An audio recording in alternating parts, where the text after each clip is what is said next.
welcome everyone to the Sharpe Way Show. I know it is a few minutes late. Yes, it's true. Had a little bit of an issue getting everything up and running this evening. I apologize for the delay, but I'm here and I'm glad you're here with me. It's great.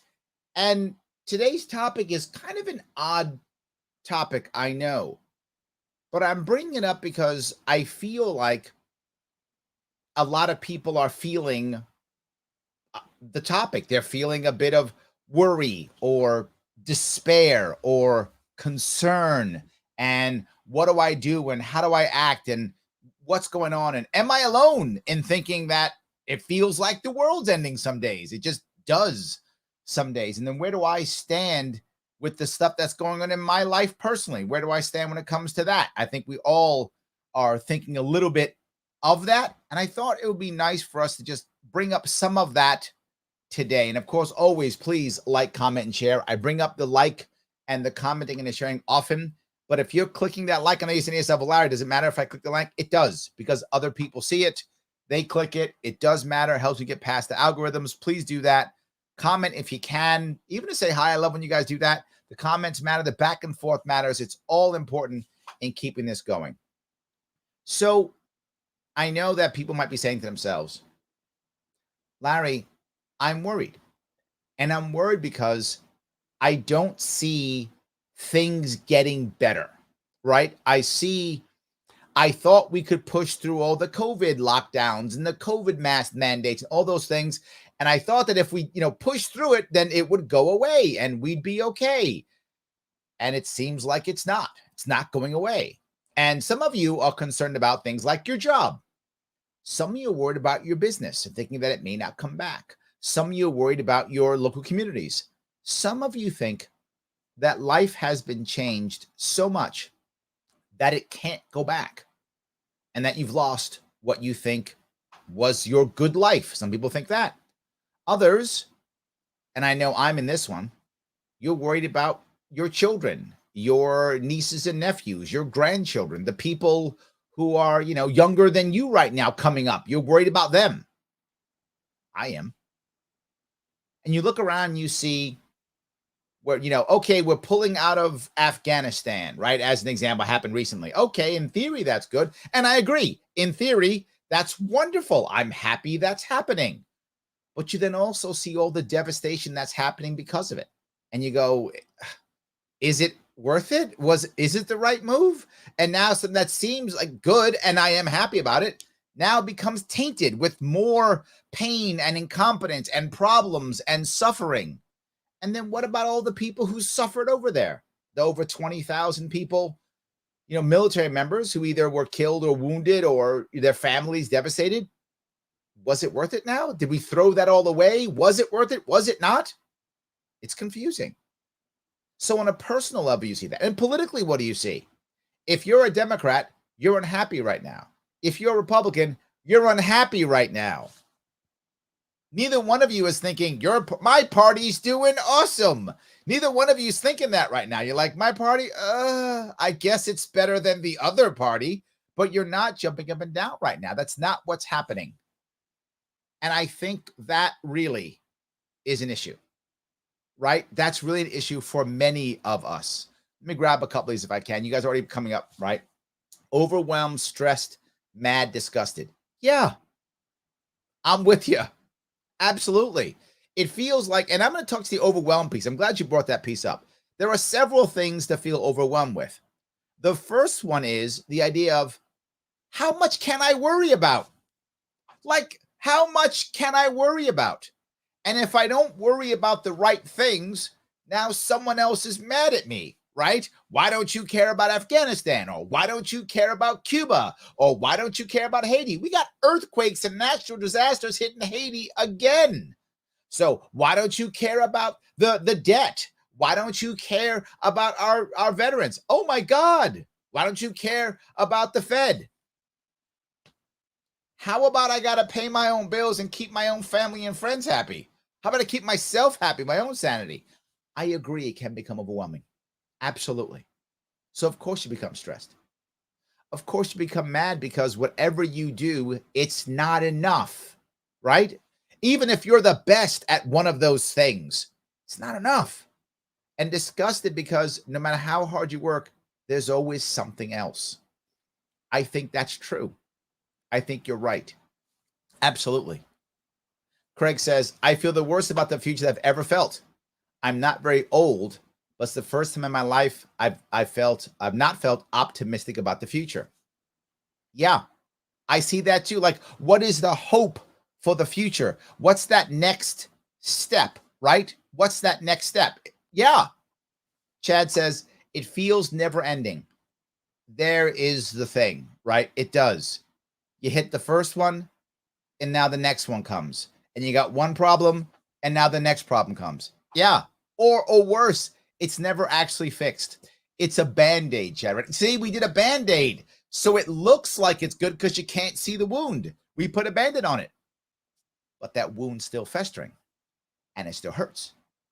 The Band-Aid doesn't do the job. Dave says, don't worry, be happy. And the world is ending as we know it, and I feel fine. I like that. Two good songs. Right? Lori says, I'm not worried about much. I took a spa day. Lori, thank you. It doesn't seem that anything that people want matters much anymore. Let me touch a couple of these.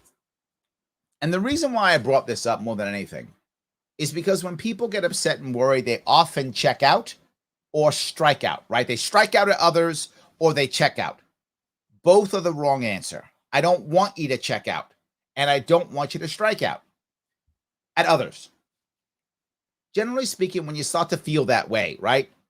When you start feeling the overwhelmed piece or the stress piece or the disgusted piece or the pessimistic piece, all those things that are natural for us, you shouldn't beat yourself up for it. Dave has a point, the don't worry, be happy part.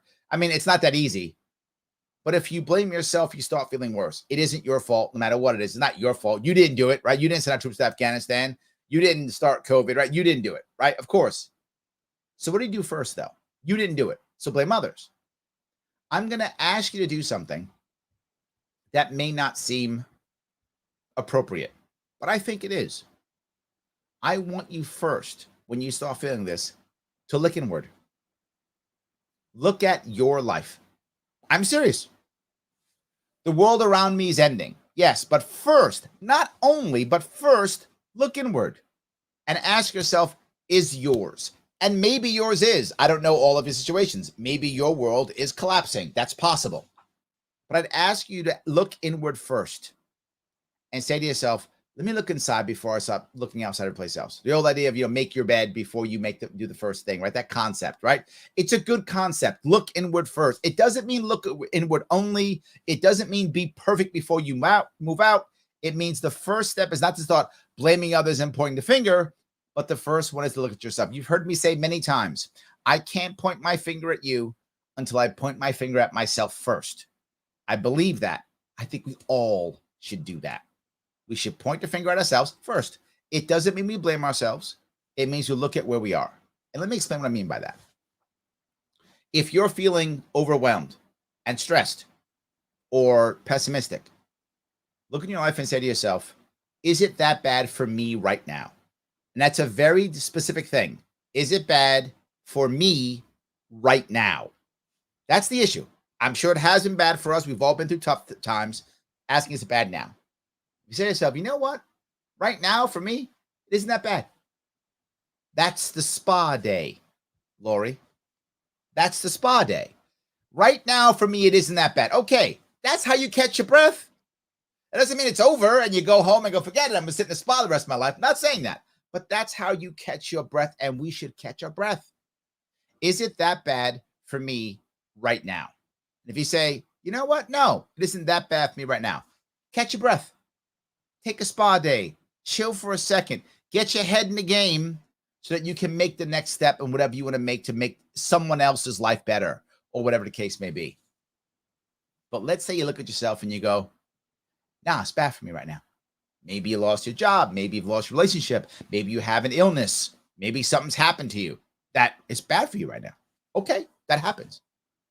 If it is bad for you right now, I want you to ask yourself 3 questions. Question number 1, is the thing that's bad for you right now, is it permanent? Is it forever? Maybe it is. Sometimes things happen to us and it's forever. And sometimes not. Sometimes it will pass eventually. Depends upon what's happening in your life right now. Will you get a job? You probably will. It might be longer or later, or it may not be the best job, but you could get it if it's a job. If it's an illness, it might go away. It might not go away. It might be permanent, right? Are you losing someone in your life? It might be permanent. You may never get them back. You may never find another mother, father figure in your life. It's possible. Depends how old you are and who you lost. Or maybe you can find them. If you lost your friend, maybe you can find another friend. Is it permanent? If the answer is yes or no, think about that. Is it yes or is it no? Usually it's no. Sometimes it's yes. But not just is it permanent. The next thing is it pervasive? I mean, does it affect everything? So the fact that I lost my job, does it make all my friends not like me? Does it make me not a smart person anymore? Does it make me a bad person now?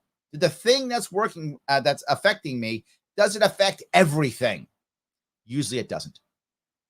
Even an illness usually affects many parts, but other aspects you can still do, survive, be with, hang out, still have.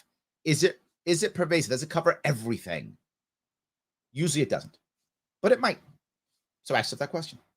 Is the thing that's happening to me now, is it pervasive? Last, is it personal? Is this something that someone said, I'm going to get you, and they came after you, and it affects only you? Is that the case? Or is it situation's bad, and you happen to be there? You were in the way. You were swept up in the bad. Is that what happened? Most of the time, you're in the way, but sometimes it's personal. Sometimes people come after you and try to hurt you. Sometimes it's only you. That does happen, but usually not. Usually you're swept up. Now, if you can say no to any of those three questions, any of them, hopefully all three, but at least one of them, then you have hope. Then you have hope.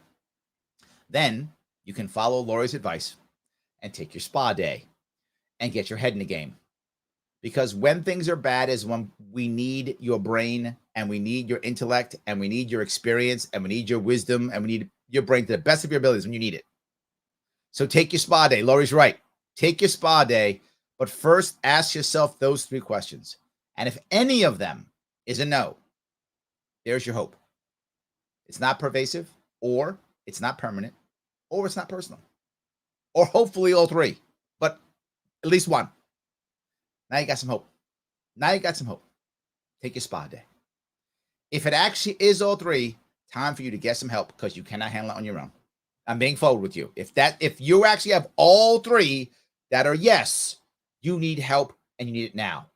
You cannot, no one can, not just you, not me, nobody. Nobody can handle something if all three of those are true. You got to go get help now. Like, stop watching me and go get help. Like that. That's how bad, if all three are true. And sometimes for people, all three are true. Life can be very unfair. And it's often the one thing I've learned throughout my life more than anything that always comes back to me is that fate, life doesn't care who you are. Fate will punch you whenever it feels like punching you, no matter who you are, no matter what you do. Sometimes you're going to get punched and it's going to suck. Yep. Happens. When it happens, ask yourself those three questions. If you've looked inward and you got some hope, you took your spa day. Thank you, Lord, for that. That's great. Now ask yourself, let me look near, not far. Let me look near, because the odds are people around you also need help in some way. One of those three for them is probably a yes. They need your help. So see if you can help somebody near you first. But Larry, COVID. But Larry, Afghanistan. But Larry, the budget. But Larry, I know all the things. I know all the but Larrys. And what I'm asking you to do is work on the other things after you've worked on yourself and the near. And you don't have to fix yourself because no one's going to fix themselves. I don't fix myself. I work on myself and you work on, I hope you work on yourself. You should work on yourself. I hope you do. I work on myself. You should too. So think about yourself, then someone near. And while you're working on yourself, work on somebody else. And here's the best part about working on somebody else. When you work on somebody else, helping them, you're also working on yourself. Because the idea of helping someone else makes you feel good and works on yourself too. So work on somebody else. Most important piece, work on somebody who wants to be worked on. There's the key issue. I know a lot of people go by the golden rule, right? Do unto others as you would have done upon yourself. No, I go to the platinum rule. Do unto others as they want to be done upon. That's it. Doesn't matter if you want it to be done. Do they want it to be done? If someone's saying, Craig, man, need some help. I'm in a spot here. Help them. Help them. They're asking. They want it. Give them some help. It'll make you feel better. If you see it, ask them if they want help. No one would ask them if they want it. They go, no, get out of my face, Craig. Okay, got you. I'm out. No, I want some help. Help them out. And sometimes it's a conversation. Once you've gone to those two things in your own world, you will feel more powerful and stronger and better. Now let's go save the world. Now let's go save the world. Because now it's you and you got some people near you who are feeling good. Now let's go save the world. But the most important part about saving the world is you can't save the entire world. It's impossible. Can you save one part of it? Yep. That you can do. That's an achievable goal. So start looking at the piece that matters most to you. Whatever that is, the one that motivates you most, the one that you care about most, right? I tease Pete, who's always talking about the debt. But that's his baby. He talks about it. He's watching. He cares about it. It's a thing for him. And it's good. He should care about it. Somebody's got to care about it. Clearly, not enough Americans care about it. He does. So he focuses on that and things like that. But he focuses on that, which is a good thing. We should all be thinking that way. So you might get mad at people. What about Cuba? What about Afghanistan? I'm sure he cares about those. But he's just a human being with family and work and his own life that he wants to handle. So he focuses on one thing. You should too. You should try to focus on one thing. Focus on that thing. Don't be mad if others don't, but some will. And you'll watch things begin to get better. If everybody is walking down this road, imagine how much better things will become. I know it sounds small, but I'm not going to go out there and tomorrow, make the whole world change. I wish I could. But we have to start working one piece at a time. Let me grab a couple more if I could. Frankenstein, wrong thinker. I like that. So many around me, family, coworkers, etc., don't see how far we've fallen. I'm starting to think it's just me. That's common. Thinking that you're the one, you're the crazy one, right? You're the crazy one. I got to tell you, you're not the crazy one. I wouldn't have brought this up if I wasn't hearing this from many, many people. This comes at me all the time. Why do you think I'm writing a book on happiness? Because I was bored? No, it's killing me. I'm late doing it, getting it all out. The editing is just a monster. It's ripping me to pieces, but I'm still doing it. Why? Because that's what really matters. You're not alone. There's a lot of people who feel exactly how you feel, and I'm hoping we'll stop moving in a better direction. Joe says there was never going to be a happy ending in Afghanistan for anyone. Joe, I wish you were wrong, but you are 100% right. I still think Biden screwed this up, but I'm glad he's leaving. I'm at two minds, right? Definitely not the best execution. That's obviously clear, but glad he followed through. I said it last night and I'll say it again. Still glad he followed through, even though it's bad. And I think you're right. Could it have been better? 100%. I explained how last night. It could have been better. We're getting out. Let's take it. It wasn't going to be a happy ending. The question is, can we move forward to the best of our ability? Can we help all of those soldiers, sailors, and Marines who have been battered by that war? And can we make their life better? Yeah. Matt says, I'm not so much worried, just tired of the partisan shouting from duopoly. Matt, you bring up the other point I was talking about, right? You're right. The other point I was talking about here is people begin to check out because they feel that no matter what I say, the guy on the left is going to call the right guy evil, and the guy on the right is going to call the left guy evil. So why bother having the conversation? Yes, I feel it all the time. You hear me complain about it constantly. If I have one thing, that's my thing. If you see me, I talk about it all the time. Look, it's almost never black and white. It's almost always gray. There's sometimes when it's black and white, but those are rare. Most of the time, it's gray in some way. And Democrats and Republicans are sometimes correct. Both of them are sometimes, and sometimes gray area correct. I just said it. Biden is right in getting out of Afghanistan. He did it not the best way, that's for sure, but he was right. I'm glad he's getting out. And to be fair, I can't give him all the credit. As you know, Trump began it. Trump was right in trying to get out. Biden was right in actually executing it, getting it out. And we see what's happening. But it's often gray. But the problem is we have so many people just going, all Biden's fault, all Trump's fault. Neither is true. Credit is due to both. And Biden gets the bad press as he deserves for screwing it up, getting us out. But if I just yell Biden bad, Trump bad, does anybody listen? I don't know if anyone's listening to me. And I'm trying to say, look, people are human, making mistakes, doing things right, doing things wrong. So yeah, James says, I know it was time to go, but it doesn't make it any easier when I think about all the friends I lost when we were in Afghanistan. James, yes.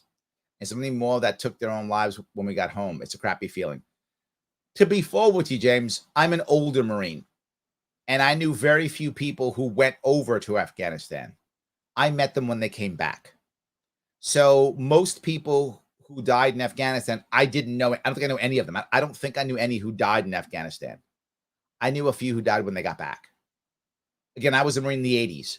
So by the time Marines were going off to Afghanistan, I was no longer connected to the youth in the Marines anymore. I was connected to the older group of the Marine Corps. But I was doing veteran work when they came back, trying to help them transition, that kind of stuff. So I met them when they came back.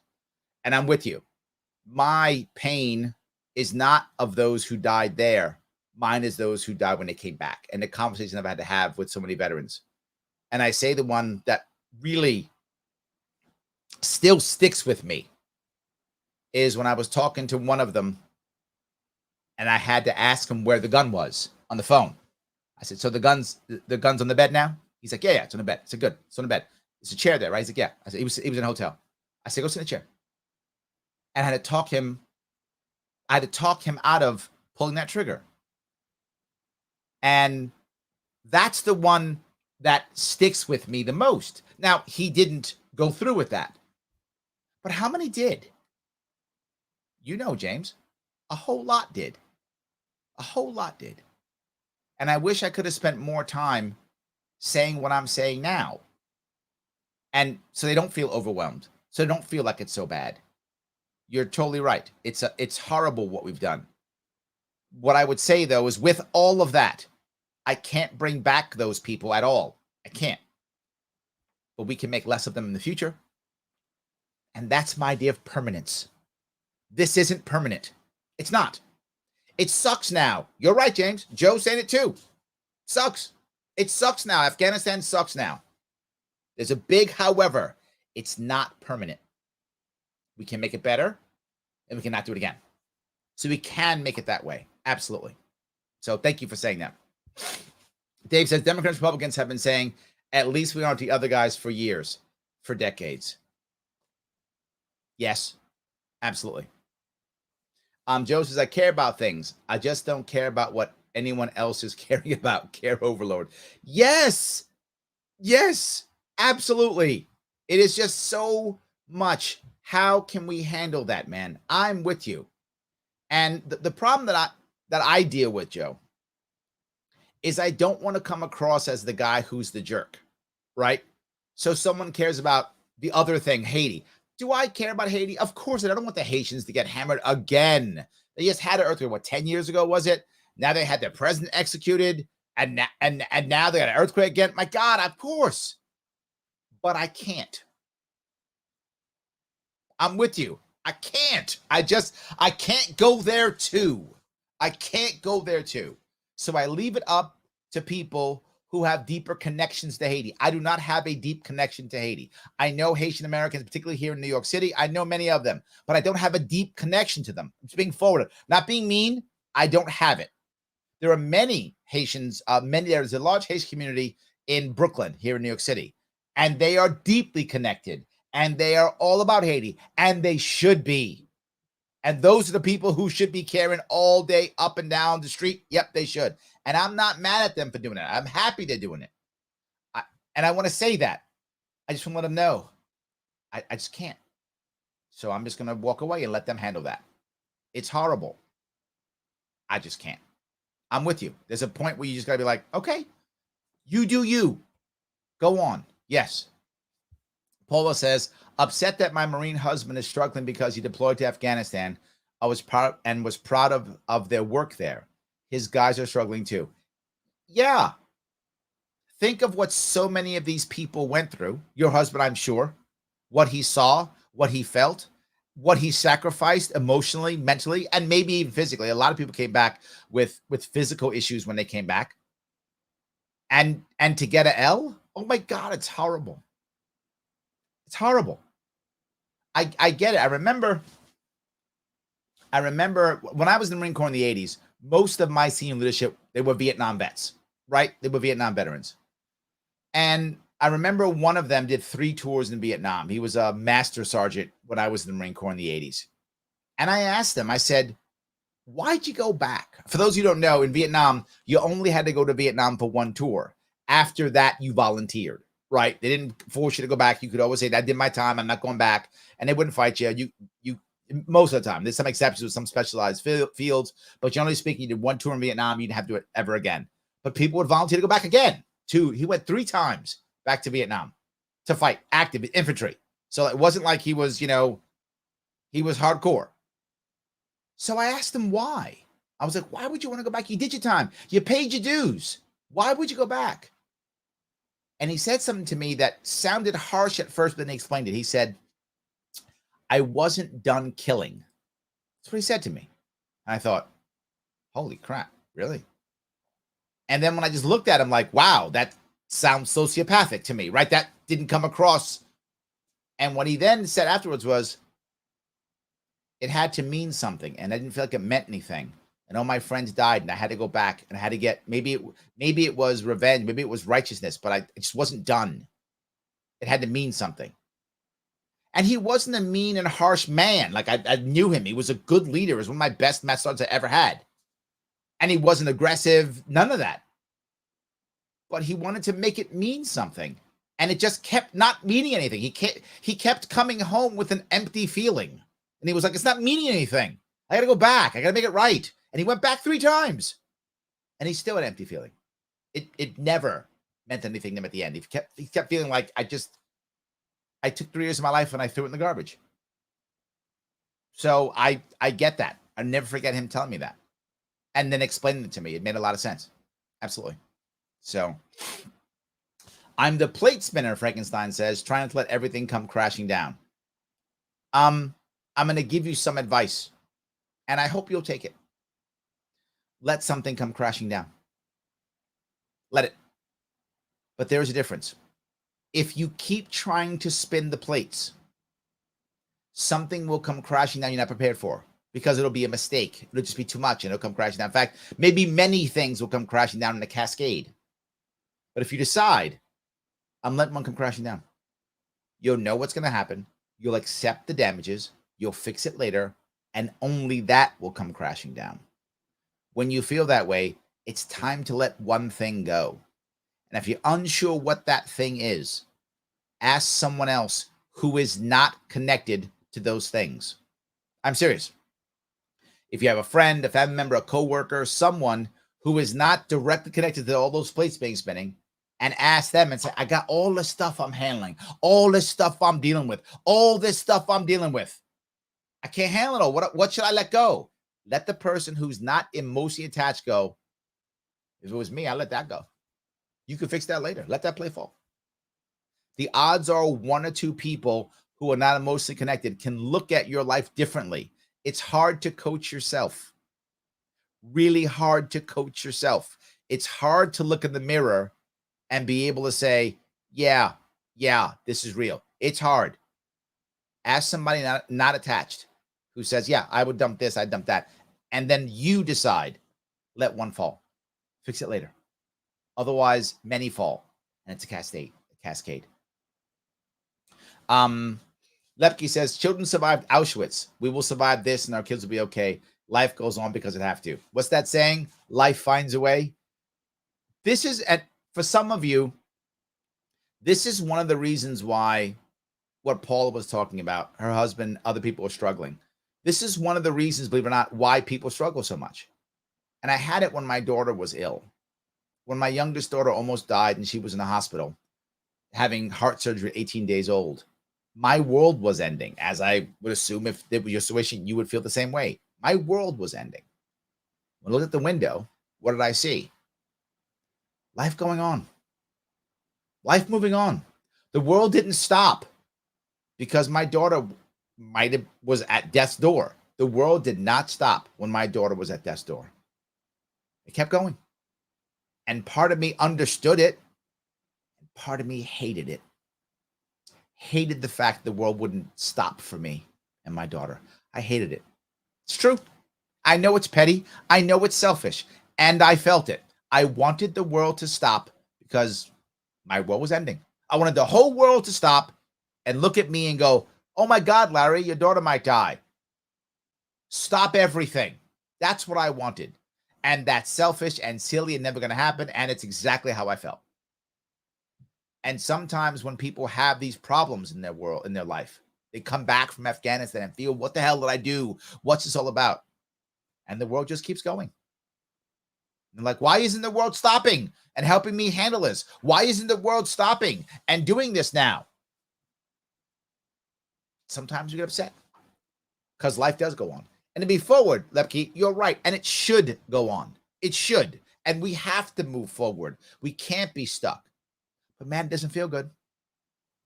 It doesn't feel good at all. Absolutely.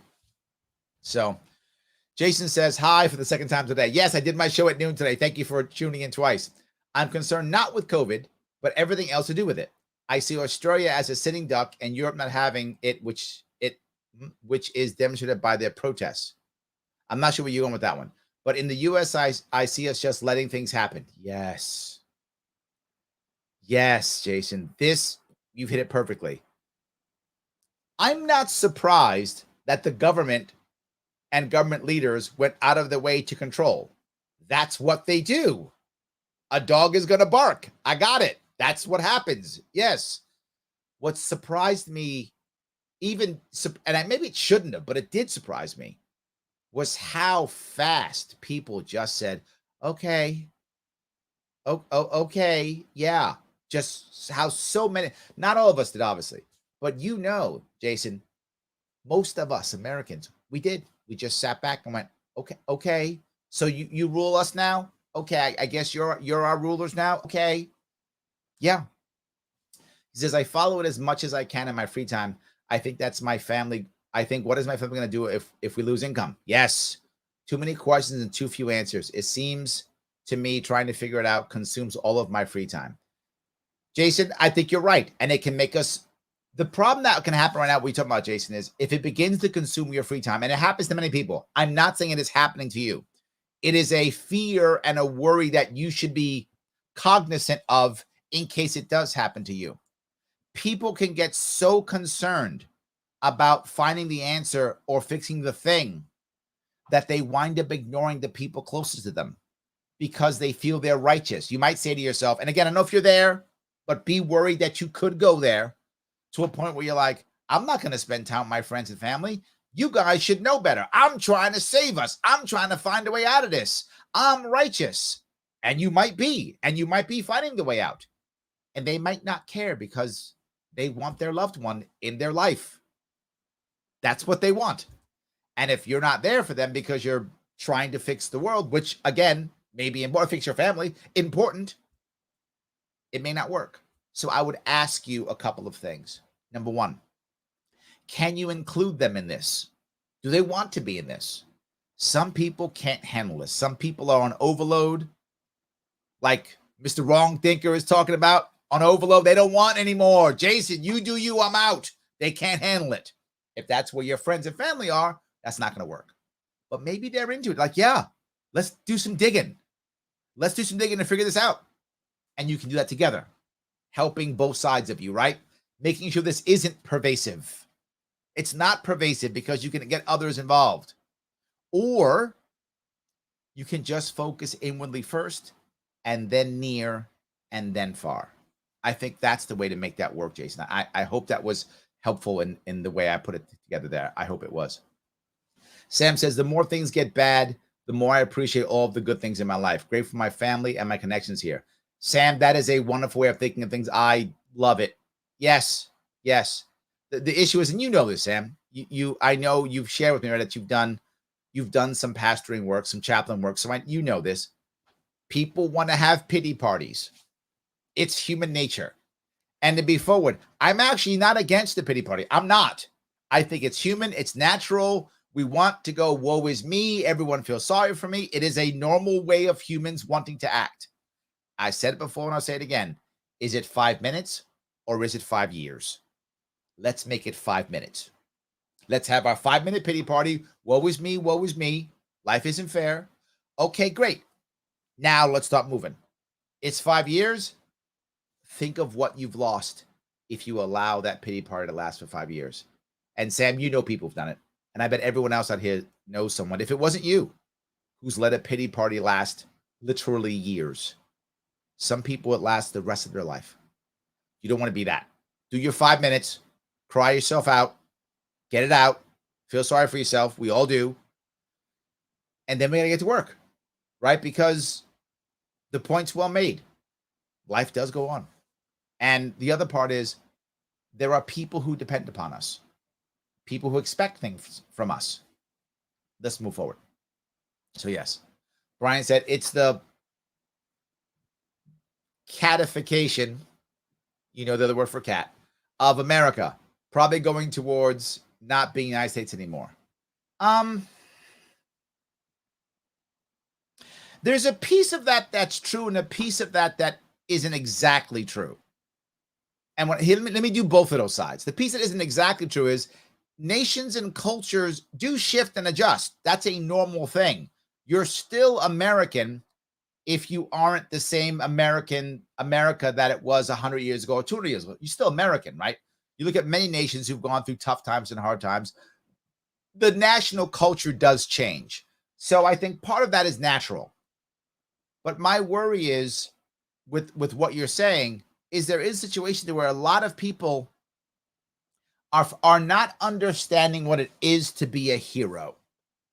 And I'm going to use something that a lot of people who are very patriotic don't like me to use, but I'm going to use it. 9/11. What happened at 9/11, I think, changed us tremendously in how we act. We confused something at that time and then asked the wrong questions at that time. Here's the confusion. We lost about 3,000 people in that attack. Hundreds of them were first responders who rushed into the building. Those hundreds of people who rushed into a burning building that was struck by airplanes, not knowing what was inside that building, and then losing their lives in an attempt to help others. Every one of them is a hero. Without question, every one of them is a hero. Of the people who were in the building, they're not heroes. They were horrible victims. They were not deserved of what happened to them. It was terrible what happened to them. They're victims. They're not heroes. There's a difference. I'm not putting the other people down. I just don't want to put the heroes down. The victims, it's terrible. They didn't deserve it. All those families were devastated. Horrible. They're victims. The people who rushed in the building are heroes. We have melded them together in our psyche as all heroes, all martyrs. They're not. There's difference. We should feel bad for the people who died, the victims. But we should only be talking about, as a culture, not as family members, as a culture, we should only be talking about the heroes. And I know that sounds not PC. I know it does. It's still true. We should be talking as a culture, not as family. Family, you lost family members. You will heal as you need to heal. I should have no say in that, and I have no say in that. Good for me. I should have no say in that.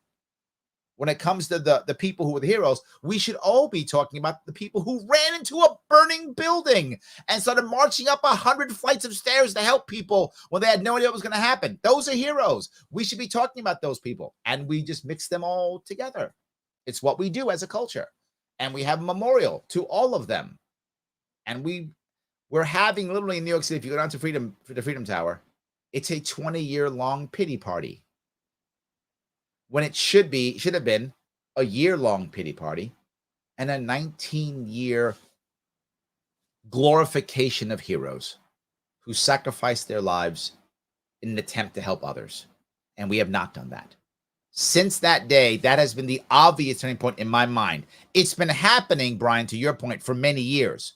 But since that day, now we have a situation to where being a victim is by default makes you the hero. They're two separate things. It's a terrible thing to be a victim. I don't want people to be victims. That's terrible. I'm just saying it's different from being a hero. The hero is someone who has the problem and still does the thing. That's what makes you the hero. You have the problem and you still do the thing. Well done. That's amazing. If you're a victim, I don't expect you to do the thing because you've got the problem. So you can't do the thing. That's normal. I'm not mad at you for that. You're a victim. But when you do the thing, even though you have the problem, that's a hero. There's a lot of people who would not have run into those buildings. Luckily, those people either weren't EMTs, weren't police officers, weren't firemen, or they were cowards. I hope those people weren't. I hope none of those people didn't go in. That you're supposed to, as we used to do. And a lot of people wouldn't have done it. They did. That's the hero. So I think now we have that problem, and I think that's where my head is, at least. I hope we can bring it back to understanding, respecting both. Respect the victim. If someone gets killed or hurt or has an injury, that's a bad thing. And also respect the hero, the person who has the problem and still achieve something. That's it.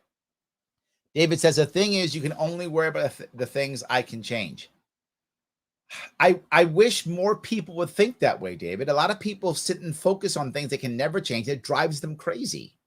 You see it. Why can't we? We just got it. I'm like, you can't do any of that. You're right. And I wish more people would think that way. Most don't. What's the prayer?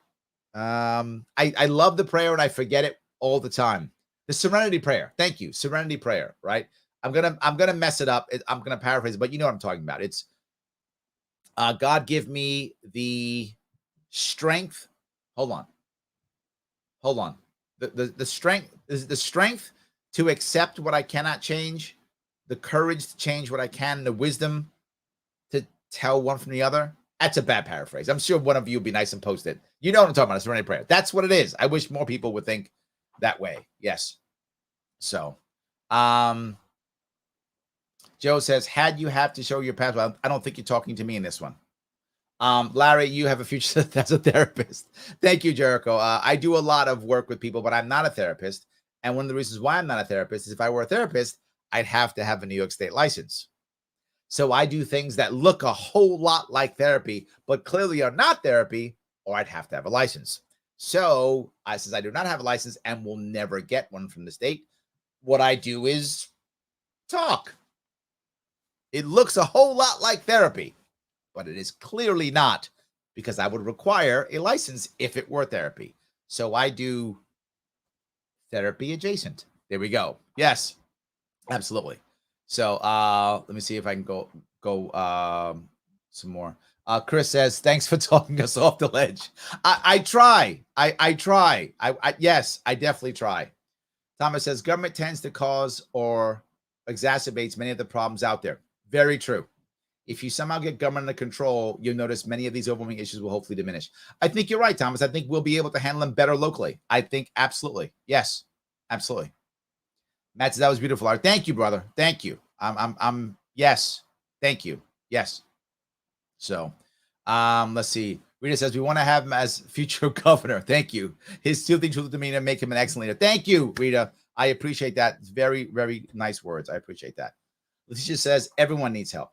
Yeah, that's true, Letitia. The question is, though, and you know this because you wouldn't have said it if you didn't know this, not everybody wants it, right?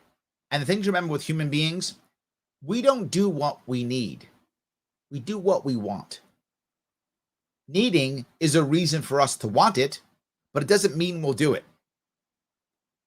You know this. Everyone listening, watching knows this. You've done what you want when you knew you didn't need to do it. And you haven't done things that you need to do. Why? Because we all have. But we've done what we want many times. So you're right. We all need help. No one can do, what's it? No man is an island? Of course not. And we have to be in a place where people want the help. And the way we do that is by not forcing it. Not forcing it. That's the issue. So yes. Jericho says, absolutely, I voted for him in 2018. Thank you for the vote. I appreciate the support. Yes. Dan says, Barbara Bush, what happens in your house is more important than what happens in the White House. Dan, nice quote. I'm glad you found that one. Former First Lady, it's exactly correct. What happens in your house is more important than what happens in the White House. That's absolutely true. And should always be true. It should always be true. I absolutely agree. Yes. So, teacher, thank you so much. It's commonly quoted as, God grant me the serenity to accept the things I cannot change. Father, give us courage to change what must be altered, and serenity to accept what cannot be helped. Thank you. Letitia, thank you. Yes. And it's mostly used for rehab recovery. Yeah, it's used, the prayer is used to help those who are in trouble. And if you're an addict, you're in trouble, right? And I don't know if any of you had an addict in your life. I have. My mom was an addict. If you've either been an addict or have one in your life, you know it's hard, right? Someone who's an addict, they're in a tough spot. Yes, absolutely. 100%. So Dustin says close enough when it's ready. Thank you. I got close enough. I appreciate it. Yes. Ed says, I signed up for military service during a time of massive conflict for our nation. I don't consider myself a hero, although I've been called one before. It doesn't sit well with me. All the talk at all talking that term. I'm no hero, but I serve with some heroes. And I'm glad you brought this up. Some of you will not be happy with what I'm going to say, but I think you get it. Veterans often struggle with this. It's one of the things I've dealt with so many times doing veteran work. Most veterans don't consider themselves heroes. Most feel like they were just doing their job. They were supporting their brothers and sisters in arms. They were being the best soldier, Marine, sailor, airman they could possibly be. They were trying to be a good American, trying to support the country. They weren't trying to be a hero. That wasn't what they were trying to do. So many of them don't feel that way. And it's the second piece. For those who've been in combat and seen people really get battered physically horribly or even die, there's a bit of survivor's guilt that says, I didn't do enough. I didn't give enough. I wasn't good enough.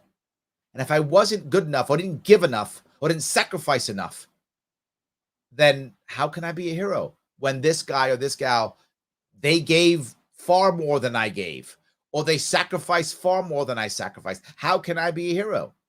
I think a lot of vets struggle with that. And when I deal with vets who are coming back and transitioning, I let them know, you're dealing with a civilian population. The civilians can't even imagine. It's not in their world. They can't imagine it. And they just see you as, you did something that I didn't do. And therefore, in your eyes, they're a hero. So what I ask many veterans is, you don't have to act like a hero. You don't have to even accept that you are a hero if you don't want to. Up to you. But when someone wants you to be their hero, just let them. Let them. Say thank you. And just let them, because they want you to be their hero. It's where they are in their own life and what they think or whatever makes them feel good. So you're doing something good for them. Be nice. Yeah, thank you. And that's it. Some of you may not know this, but the thank you for your service, many veterans don't actually like that. They don't get angry at you because they know that it's meant in a respectful and nice way. But it actually bothers many vets because, to what Ed just mentioned, they're like, I didn't do anything special. Some of you heard this story before. I say it often, but it's because I love it so much. It's so perfect. I had a guy I was working with trying to get him. I was working with a group of veterans trying to help them in transitioning and coming up with success stories to tell employers, HR people, to get jobs. And I go across the room and I try to pull out a success story from each person. And this one Navy vet, this one sailor just will not give me one. Just won't. I don't know. I didn't do anything, blah, blah, blah. finally has to go around the room like 3-4 times, and I'm being a real nudge. Yeah, me being nudge? Yes, I was a real nudge. Come on, brother, you got to give me something. Come on. What about this? What about this? I'm just really funny. He goes, well, I'm not joking, he says. I saved the guy's life once. How many people can say that? How many people can say that? And here's the greatest part. The guy wanted a job as a security guard. That's what he was looking for, a security job position. Do you think if you were hiring someone, you're the hiring manager, and you're trying to hire a security guard, wouldn't the fact that he'd already saved someone's life kind of be a critical piece you'd want to know? Wouldn't that want to be information, a story you'd want to hear? Literally, you're hiring a security guard. It's the perfect success story. It couldn't be better. And we had to walk down the road. And he was just like you, Ed. He was like, yeah, look, no, anybody would have done it, right? Any vet would have done it. Any sailor would have done it. It wasn't just me. Any sailor would have done it. And he might be right. Maybe any sailor there would have done it. Maybe, but he did it. And to a civilian population, that's kind of magical. So I think that will be my response. I get it, Ed. And for those of you who are not veterans, and when you see veterans and meet them, you can still say, if you want, thank you for your service. You can. But if you want to be better, it's always better to go, I'm glad you're home. Not something like, I'm glad you made it home. Nope. Just glad you're home. Glad you're back. Welcome back. These are all nice, good things to say to vets. It makes them feel good. Oh, good. You're accepting me back into the community. Yeah, I'm glad you're home. If you know the person is a Vietnam veteran, if you know they are a Vietnam vet, just saying, welcome home, makes them all feel good, because we treat the Vietnam vets so horribly in this country. We treated them worse than we've ever treated any group of vets ever in the history of America. They were treated the absolute worst. So if you have a Vietnam vet, if you know they're a Vietnam vet and you meet them, you can just say, welcome home. And they will like it. They will know you get it. So any of those are good things to say. You can still say, thank you for your service. It just, there are other things you can say if you want to. Roma says, that's a really good point. Heroes versus victims. Thanks for that. Yeah, I think there is a difference. There really is a difference. Absolutely. So yes. Rennie says, I think we can use you in office more than anything. Thank you. I appreciate that. I really do. Thank you. All right. Rick says, could we have left Afghanistan better? That's like what we've been trying to do for over a decade. Better was not in the cards. Will we ever learn lessons of Vietnam? Rick, it's a valid point. As I said before, could we have done it better? Yes, we could. But if the answer was wait later until we somehow figure out the better, I'm with you. Let's get out now and worry about the better later. I'm with you because we haven't done it. You're right. We've been trying for a decade, and that was 1,000 more dead Americans, thousands, tens of thousands more wounded Americans and broken families. No more broken families. No more dead Americans. No more wounded Americans. I'm with you, Rick. I agree. Yes, we could have left better, and I wish we had. And Biden's getting some slack from that, and he should. And I'm glad he went through with it. Both are true. Both are true. Daniel says, look inward, I love that. And it goes back to the Star Trek episode you covered, and I'm now binging the original series thanks to you. Thanks for the encouragement, Larry. Yes, of course, 100%. You want to first look inward and then move out, right? Of course. I'm glad that landed for you. I'm very happy. Yes. Nate, why isn't the world stopping? I know that feeling. Yes, brother. It's a horrible feeling, right? I'm going through pain. Why isn't the world stopping? Yes, absolutely. Roma says, every 80 years, something happens that changes America profoundly. 80 years ago, it was World War II. Years before that, it was the Civil War. Years before that, it was Revolutionary War. We're on schedule for something. Is this the thing? Is COVID the thing? Roma, you're scaring me now. Is COVID the thing? I wouldn't be surprised if it was, right? I wouldn't be surprised if it was.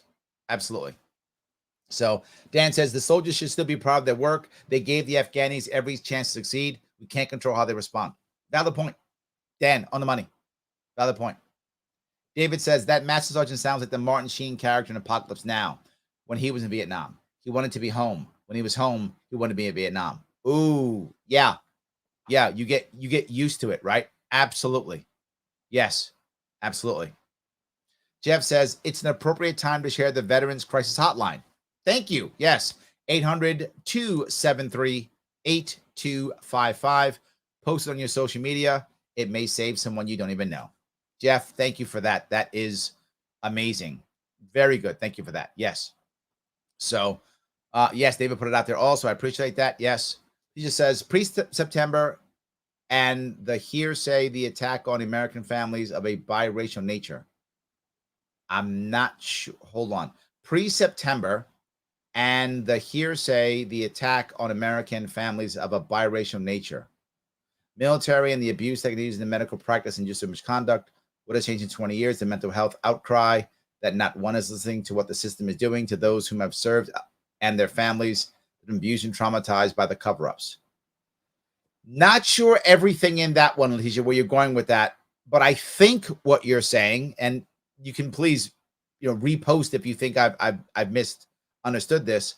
Are you saying that the problem in the military, the abuse that's happened, and the medical, practice here and the misconduct in the military has been overlooked because of the war? I think there's some evidence to that. I think that has what's happened in much of the military, and I think that's where you're going with this. Help me if I'm wrong.